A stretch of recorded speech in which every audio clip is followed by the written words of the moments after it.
목양일기를 읽으신 분들은 아시겠지만 목양일기에 기록된 내용입니다. 오늘 아침 일찍 성도에게 전화가 왔습니다. 목소리는 되게 가라앉아 있고 또 좀 떨리는 목소리였어요. 다년간 목회 경험으로 미루어 보건대 보통 이런 목소리와 이런 톤이면 집에 뭐가 문제가 있는 거예요. 부모님에게 문제가 있거나 어떻든 문제가 있는 경우 이렇게 전화하는 경우가 많습니다. 근데 이 집은 좀 달랐어요. 하여튼 요지는 이런 거예요. 그동안 함께했던 강아지가 무지개 다리를 건넜다는 거예요. 뭐 기독교적인 용어는 아니지만 그렇다고 운명하셨다 이렇게 표현하기도 그래서 그냥 무지개 다리를 건넜다는 용어로 표현을 했어요. 성도님이 매달 강아지에 들어가는 사료비가 있었대요. 근데 이 강아지가 무지개 다리를 건너고 나니까 사료비가 들지 않게 된 거잖아요. 그래서 고민이 되더래요. 이걸 어떻게 할까? 저는 강아지를 저희 집에도 개가 있어요. 달마시안이라고 큰 개도 있고 또 뭐 조그만 개들도 있어서 이번에 새끼를 4마리 낳아서 집에 하여튼 개들이 바글바글해요. 시골집에 가면. 저도 개랑 되게 친숙하고 동물과 어려서 많이 키우고 자라서 뭐 가족 같지는 않지만 거의 그게 준하는 느낌이 저에게 있는데 요즘은 좀 다른 것 같아요. 저보다는 훨씬 더 이 동물에 대한 사랑이 성도들이나 일반인들이나 훨씬 이렇게 깊은 것처럼 그렇게 느껴지기도 하고 또 그런 시대이기도 합니다. 그러니까 강아지를 추억하고 싶긴 한데 어떻게 추억할까 고민이 되신 거예요, 이분이. 그래서 목사님 제가 어떻게 할까 고민하다가 매달 강아지 사료가 한 3만 원 정도 들었는데 그것을 성경금으로 하겠다. 이렇게 원래는 이게 액수를 밝히지 않으려고 했는데 제가 밝혔어요. 성경금으로 하겠다. 이렇게 전화가 오셨어요. 되게 기쁘기도 하고 생각이 좀 복잡하기도 하고 강아지가 하는 성교헌금 제가 목회하면서 처음 받아보는 성교헌금 같아요. 어쨌든 원래는 아마 성교의 원년이 되지 않을까. 왜냐하면 강아지도 성교헌금 하는데 하나님 우리 교회를 얼마나 축복하시겠어요. 그래서 강아지 성교헌금이 원래 시작이 되었습니다. 동물에 대한 애정이 정말 남다른 시대예요. 그래서 강단에서다 이 동물에 대한 말을 함부로 하는 게 되게 어렵습니다. 왜냐하면 어떤 사람들에게는 그런 말과 행동이 차별처럼 느껴지기 때문인 거예요. 오늘 차별에 대한 이야기를 좀 하려고 하는데 차별은 되게 예민한 주제예요. 그래서 이거는 설교를 잘해도 본전 찾기가 어렵지만 그래도 혹시라도 제가 다른 내용들을 가서 더 할까 싶어서 그냥 본문 중심에 본문에 기록된 내용 한정 안에서 차별에 대한 이야기를 좀 하려고 합니다. 차별금지법이 만들어지려고 해요. 그런데 오히려 이것이 기독교인들에 대한 역차별을 가져온다고 해서 많은 논의와 논쟁과 또 싸움이 있는 것도 사실이기도 합니다.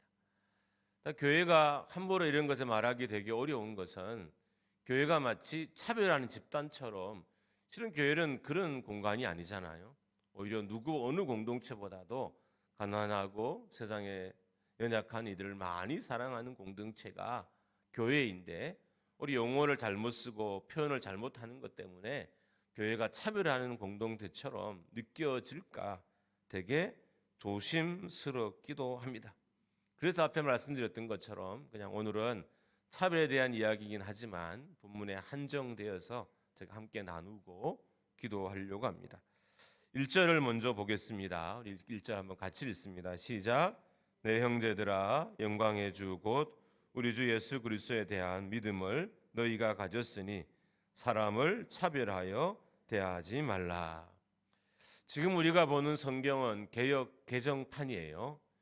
개역 개정판에는 사람을 차별하여 대하지 말라라고 되어 있지만 개역 개정의 이전판하고 개역 한글판에 보면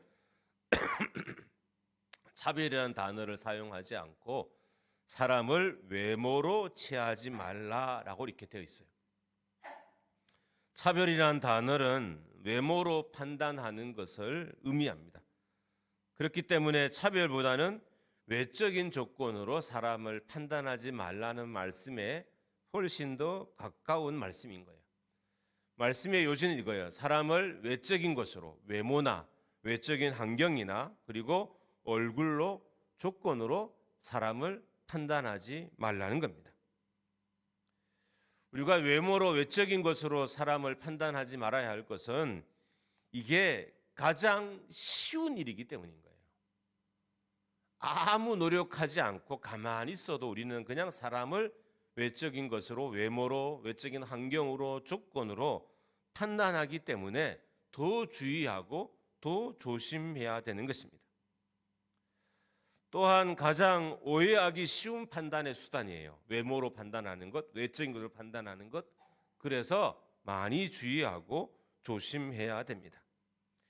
교회 안에서도 마찬가지고 교회 밖에서도 마찬가지예요. 외모로, 외적인 조건으로 사람을 판단하는 것은 우리가 금해야 합니다. 왜냐하면 너무 쉬운 판단의 수단이기 때문에 오해를 만들기가 가장 쉬운 판단이기도 해요. 사람들은 외모로, 외적인 조건으로 사람을 판단하는데 되게 익숙해졌어요. 그러니까 일반적인 거란 거예요. 여러분이나 저나 사람을 보면 그냥 첫눈에 외적인 것으로 판단하게 되어 있다는 거예요. 너무 쉬운 길이기 때문에 모두가 다 잘못할 수도 있고, 그리고 너무 쉬운 길이기 때문에 누구에게나 상처를 주고 누구에게나 상처를 받을 수 있기 때문에 외적인 조건으로, 외모로 사람을 판단하는 일을 주의하고 조심해야 됩니다. 외모로 사람을 판단하는 것은 낯설거나 가끔 있는 일이 아니라는 거예요. 너무 흔한 일이라는 거예요. 왜냐하면 가장 먼저 눈에 띄는 게 외적인 조건이잖아요.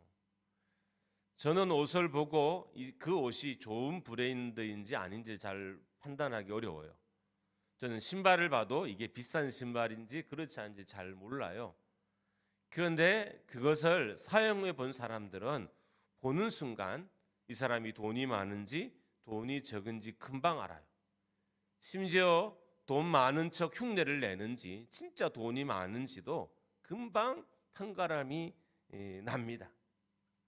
왜냐하면 누구나 외적인 조건으로 사람을 보는데 익숙해져 있고 그런 판단 능력을 나름대로 다 가지고 있기 때문입니다. 그래서 교회 안에 보면 외모로, 외적인 환경으로 성도를 판단하는 일이 아주 흔하게 일어납니다. 제가 있었던 교회 중에 하나인데 이 교회는 되게 부유한 동네에 있었어요. 그래서 장로님들도 큰 기업의 사장, 지금도 말하면 그 기업이 어떤 기업인지 아는 정도의 사장이거나 우리나라에서 가장 좋은 대학의 교수이거나 아니면 공공기관의 장이거나 주로 이런 분들이 아니면 정말 교회가 옛날부터 한 교회를 충성스레 섬겨오거나 보통 이런 분들이 장로님이 되는 경우가 일반이었어요. 근데 이 교회에는 정말 그분들과 너무 다른 직종을 가진 누가 봐도 비교되는 직종을 가진 장로님이 한 분 계셨어요. 저는 그게 너무 보기가 좋았어요. 만약에 그 교회 당회가 정말 유명한 대학만 나오고 유명한 회사를 다니는 사람만 모여 있었다면 저는 약간 존경심이 떨어졌을 텐데 감사하게도 그 교회는 그렇지 않는 직분을 가진 사람들도 당회에서 함께 논의를 하고 또 장로가 될 수 있는 그런 교회였어요. 저는 이것이 바른 교회의 모습이라는 거예요. 왜냐하면 교회가 외적인 환경으로 사람을 뽑지 않기 때문입니다. 저는 부교육자 시절 오해를 엄청 받았습니다. 제가 좀 조숙해서 담임 목사님과 같이 가도 제가 담임이라는 거예요. 담임이랑 안 가도 제가 담임이고 담임과 가도 제가 담임인 거예요. 여러분 생각해 보시고 담임이 얼마나 기분이 나쁘겠어요. 분명히 자기가 담임으로 왔는데, 물론 교회가 아주 작은 교회는 아니어서 성도들이 담임을 잘 모르는 경우도 있었으니까 이제 10장을 가도 말씀드렸던 건 제 앞에만 영수증이 와요. 보통 담임 목회자에게 영수증이 가는 게 정상인데 항상 부목사인 저한테 영수증이 왔습니다. 저는 외적으로 되게 좀 부하게 보였던 것 같아요. 공장을 다닐 때도 정말 힘들어서 공장을 다녔는데 사장 아들이라고 잘 안 놀아주고, 무슨 일을 해도 저는 그냥 부자인데 그냥 가난을 체험하기 위해서 온 사람이었어요. 얼굴에 약간 붓기도 있고 또 지금은 조금 까무잡잡했지만 훨씬 더 이렇게 하얘서 아마 그렇게 외적으로는 보였던 것 같아요. 그래서 외모로 저를 판단하는 것 때문에 오히려 저는 더 어려운 일, 마음에 속상한 일들이 종종 있었습니다. 사람들은 이렇게 쉽게 외모로, 외적인 것으로 사람을 판단해요. 예수님도 외모로 사람들을 판단했어요. 여러분, 어떻게 구원자와 메시아를, 그리고 그리스도를, 창조주를 외모로 판단할 수 있을까요? 그러니까 예수님은 인간의 능력으로 판단이 불가능한 분이에요. 우리의 지혜를 아무리 많이 모아도, 우리의 능력을 아무리 많이 모아도 예수님은 판단 불가해요. 그런데 많은 사람들이 예수님조차도 외형적인 조건을 가지고 판단하려고 했습니다. 예수님도 흠모할 것이 없다고 했어요. 그러나 그분은 인류의 구원자였어요. 사람들은 흠모할 것이 없는 사람으로 예수님을 치부했지만 예수님은 인류의 구원자였던 것입니다. 그러니까 외모로 판단하는 것은 너무 쉽게 저지를 수 있는 잘못된 일이라는 겁니다. 요한복음 7장 52절을 같이 한번 읽어봅니다. 시작. 저희가 대답하여 가로되 너희도 갈릴리에서 왔느냐? 상고하여 보라. 갈릴리에서는 선지자가 나지 못하느니라. 바리새인들은 갈릴리에서 선지자가 나올 수 없다고 생각했어요. 그래서 갈릴리 출신이신 예수님을 선지자로 인정하지 않았다는 거예요. 그럼 이 사람들은 메시아가 어디서 난다고 생각했을까요?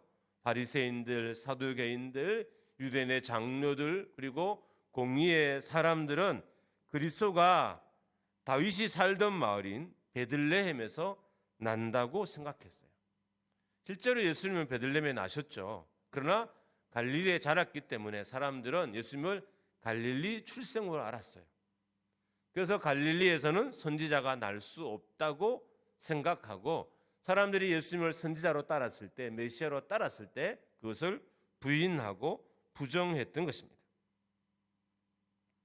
예수님도 이렇게 외모로 차별하는데 여러분과 저는 쉽게 사람을 외모로 차별할 수 있다는 것을 알아야 돼요. 그래서 주의하고 더 조심해야 됩니다.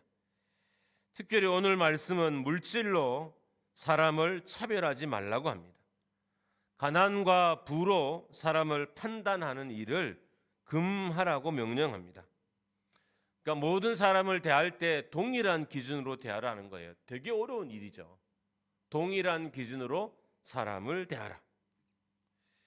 야고보 사도는 왜 이런 말을 하고 있냐 하면 본문을 자세히 보면 우리가 믿는, 여러분과 제가 가지고 있는 이 믿음이 너무 영광스러운 것이어서 그 믿음 안에서는 차별적인 사랑이 나올 수 없다는 거예요. 이게 야고보 사도의 요지예요.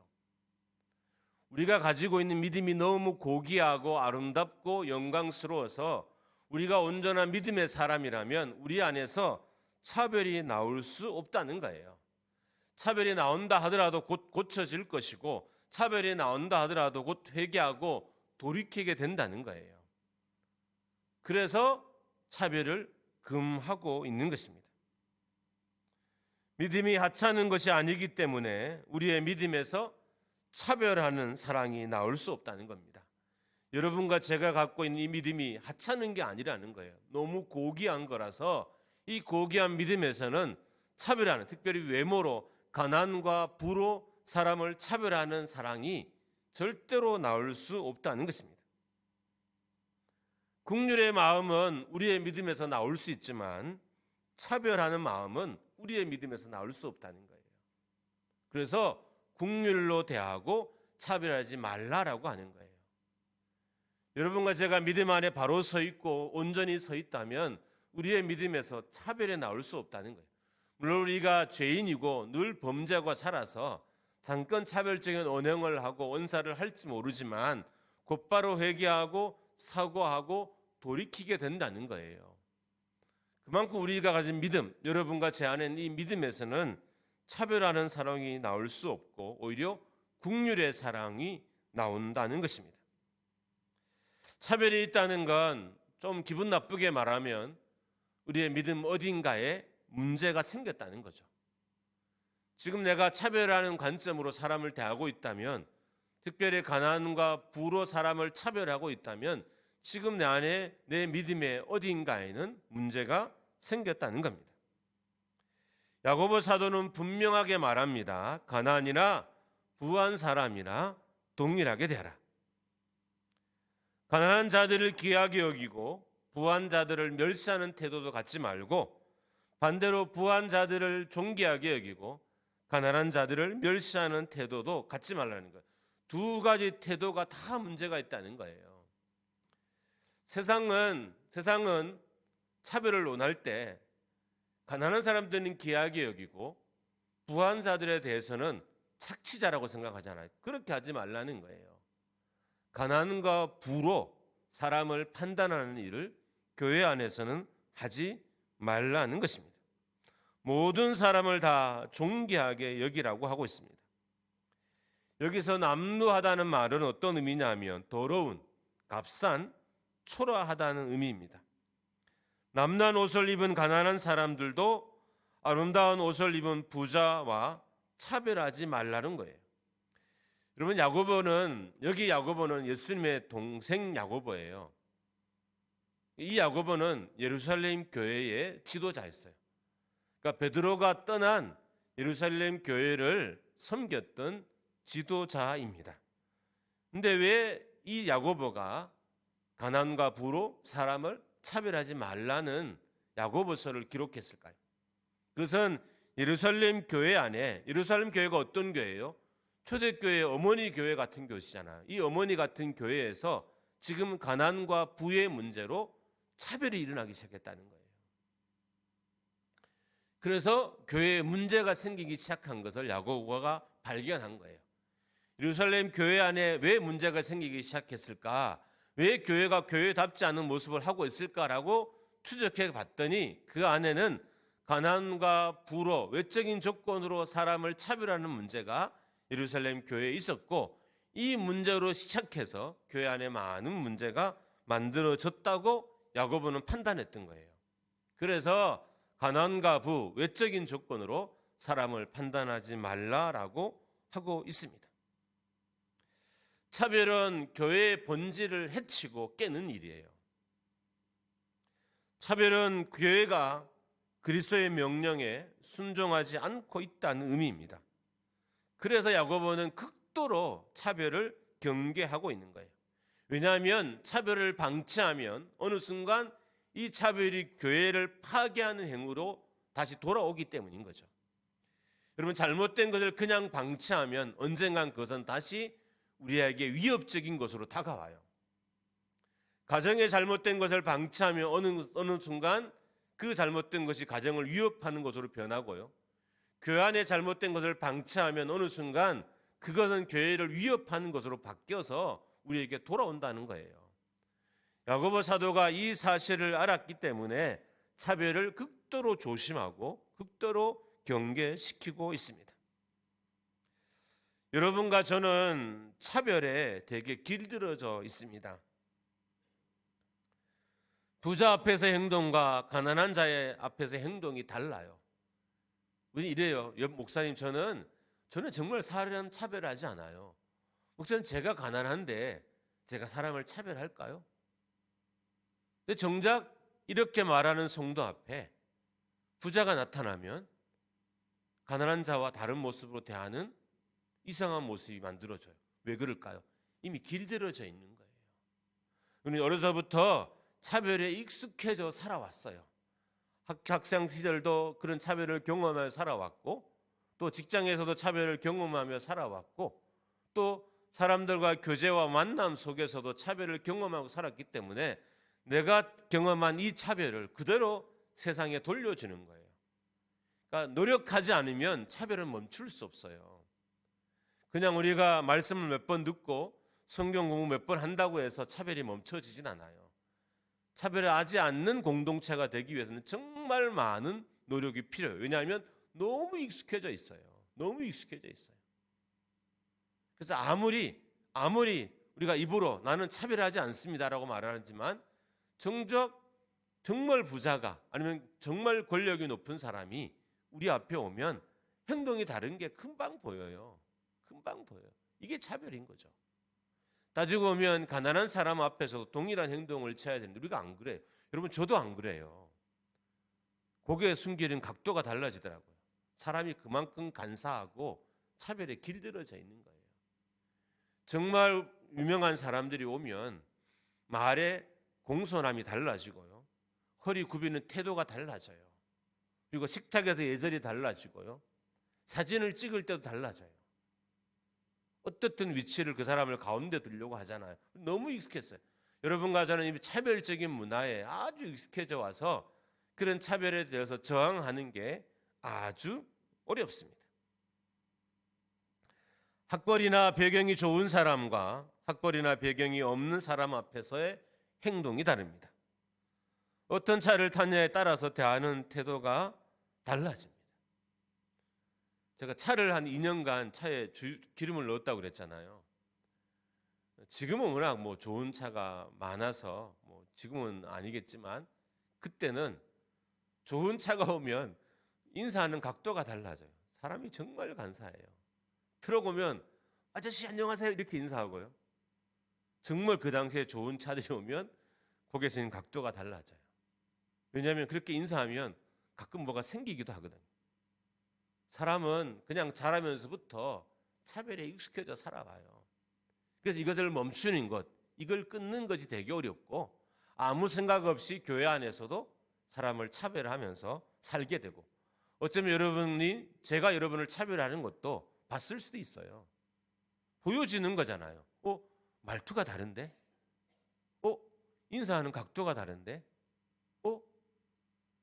그만큼 나나 여러분이라 차별에 노출되어 살아왔다는 의미입니다. 보통은 가난한 자를 차별하지만 어떤 사람들은 부자를 차별하기도 합니다. 그것도 차별이에요. 차별하지 말아야 한다고 주장하는 사람들이 오히려 부자와 가진 자를 차별하는 경우가 있습니다. 이것도 차별입니다.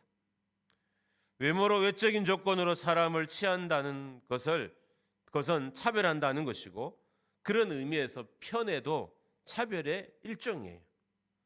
무관심보다 더 무서운 것이 편애예요. 자녀들도 우리가 똑같이 사랑하기 어렵잖아요. 그래서 반드시 편애를 하게 됩니다. 문제는 편애를 받고 자란 자녀들은 그 자녀들의 삶이 망쳐진다는 거예요. 우리는 많이 사랑한다고 생각하지만 실은 그는 차별이고 편애하는 사랑을 자녀들에도 하고 있을 때가 많이 있습니다. 성도들을 향한 편애가 성도의 삶과 교회를 망치고 부하들을 향한 편애가 종업원의 삶과 회사를 망칠 수도 있습니다. 차별의 문제를 다루면서 외적인 조건을 가장 언급하는 것은 외모로 사람을 판단하는 일이 너무 쉬운 일이기 때문입니다. 사람은 노력하지 않고 가만히 둬도 그냥 외적인 조건으로 사람을 판단하게 되어 있습니다. 노력이 필요가 없어요. 가만히 있어도 그냥 그렇게 하기 때문인 것입니다. 그렇기 때문에 외형으로 사람을 판단하지 않기 위해서 엄청나게 노력해야 되는 거예요. 그리고 사회적으로도 차별하지 않는 문화를 만들기 위해서는 엄청난 에너지가 쏟아부어지는 것처럼 교회 안에서도 외적인 조건으로 사람을 판단하지 않기 위해서 교회가 엄청나게 노력을 해야 된다는 거예요. 차별하지 않는 것이 어렵기 때문에 차별하지 않기 위해서 노력해야 됩니다. 문제는 오늘 본문은 분명하게 차별을 죄라고 하고 있어요. 우리는 차별을 죄라고 생각하진 않잖아요. 그러나 성경은 분명히 차별을 죄라고 말합니다. 그래서 차별하지 않기 위해서 우리가 노력해야 됩니다. 야고보 사도는 차별을 죄라고 분명하게 말했습니다. 9절 말씀입니다. 우리 같이 한번 읽습니다. 시작. 만일 너희가 사람을 차별하여 대하면 죄를 짓는 것이니 율법이 너희를 범법자로 정죄하리라. 성경은 분명하게 차별을 하는 것이 죄래요. 차별이 죄일 수도 있고 차별을 하는 것 때문에 죄를 지을 수도 있어요. 그래서 우리가 차별하지 않기 위해서 조심해야 됩니다. 사랑은 편견을 이기고 긍휼은 심판을 이깁니다. 그러니까 여러분과 저에게 외모로 취하지 않는 사랑이 있어야 된다는 거예요. 긍휼히 여기는 시선으로 서로를 대하는 사랑이 우리에게 있어야 된다는 거예요. 야고보 사도의 말을 요약하면 이런 거예요. 우리 자신이 율법대로 심판을 받을 처럼 말도 하고 행동도 하라는 거예요. 내가 심판의 대상이 될 수 있다는 걸 알고 자각하고 말하고 행동하라는 거예요. 내가 차별한 것 때문에 내가 언제든지 심판의 대상이 될 수 있다는 사실을 알고 말하고 행동할 것을 야고보가 우리에게 권면하는 것입니다. 더 나아가서 이것을 남에게 적용하지 말고 자기에게 적용하라는 거예요. 심판받을 각오로 말도 하고 행동을 하라는 거예요. 우리 남이 잘못된 것을 정죄하고 판단하고 심판하잖아요. 근데 야고보는 그게 아니라 너희가 너희 스스로 심판받을 각오로 너희가 말하고 행동하고 조심하라는 거예요. 그래야 긍휼의 시선이, 사랑의 시선이 만들어진다는 거예요. 내가 곧 하나님께 심판받을 자이처럼 내가 내 잘못과 범죄로 말미암아 하나님의 징계의 대상자가 된 것처럼 그렇게 여기고 자기를 이웃을 보라는 거예요.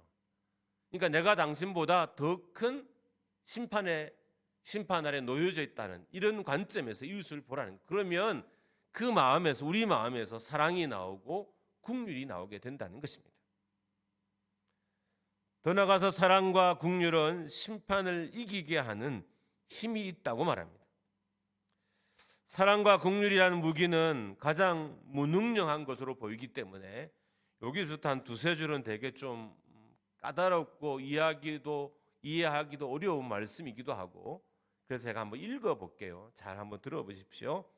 사랑과 긍휼이라는 무기는 가장 무능력한 것으로 보이기 때문에 지니기 어려운 성품들입니다.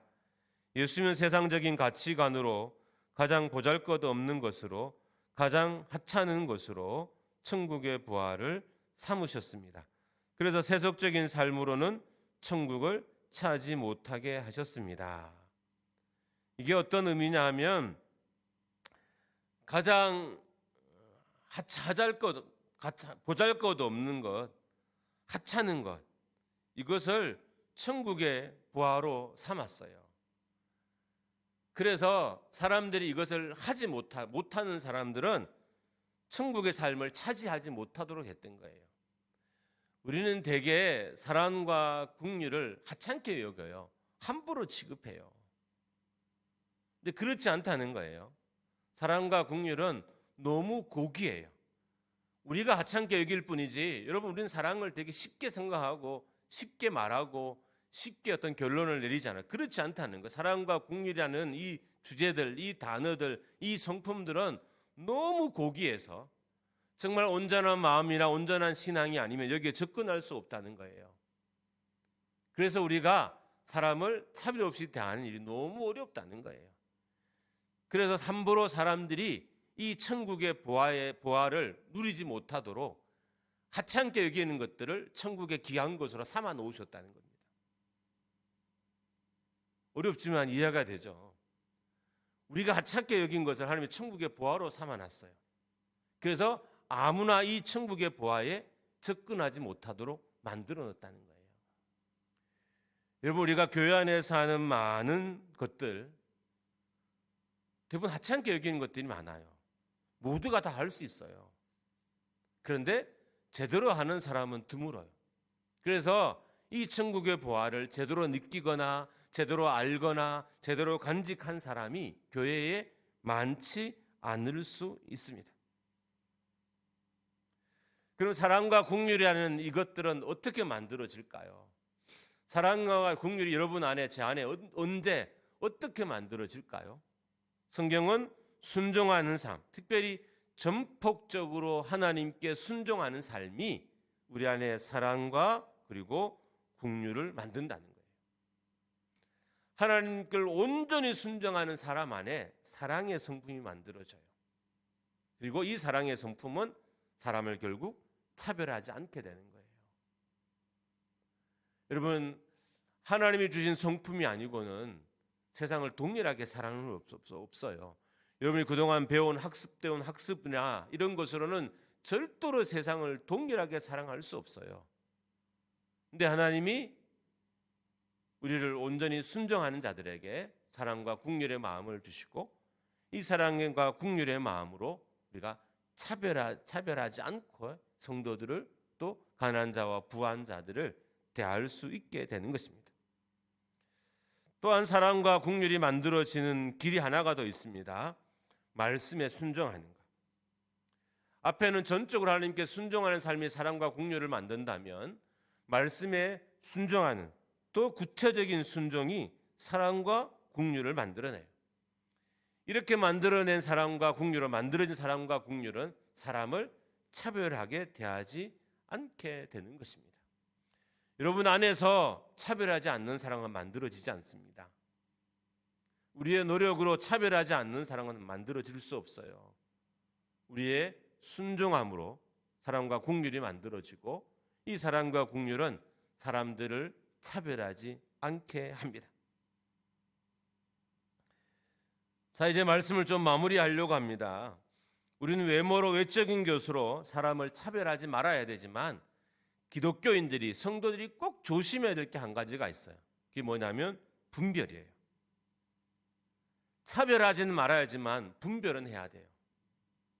우리가 사람을 차별하지 말아야 되지만 구분은 해야 돼요.